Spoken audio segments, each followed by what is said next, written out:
Hello and welcome to the video tutorials for the educationalpath.com teacher training. This is a video on exam versus portfolio, why we choose the portfolio option and not the exam option. It's actually very simple. In an exam, you can prove that you have some knowledge. This knowledge you can acquire it by watching videos, reading books, reading articles, and like in a way getting some input into your brain and possibly storing it.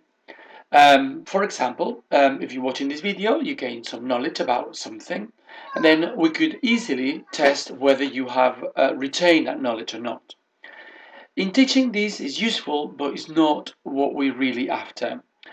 That is, do we want you to have some knowledge? Yes, and we have in this course, we will provide you plenty of opportunities to gain more knowledge.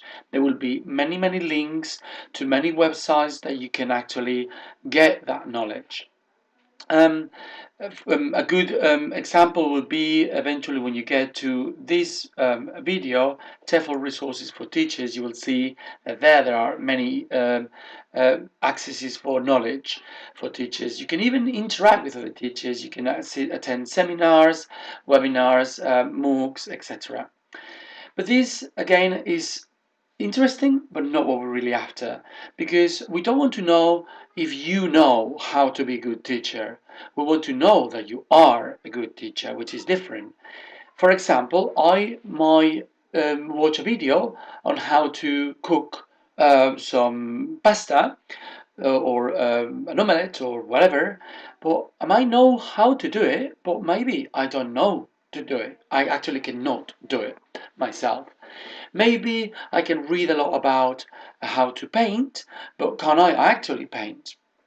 The way to prove that you can paint or you can cook or you can teach is by showing your competencies, your skills in a portfolio. And how can you acquire these skills? How can you improve and work on those skills? By reflecting. Educationalpath.com, we work with the educational design thinking methodology, and as you probably seen in the previous video when we were talking about the tefl portfolio and evidences, it's very important that when in your portfolio you reflect the activities that you have designed or the activities that you have used, even if you have not really modified them.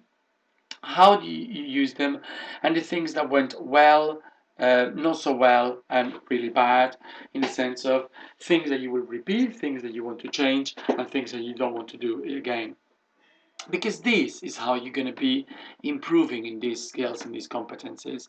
But also, and this is very important for us, this is how we can actually test you.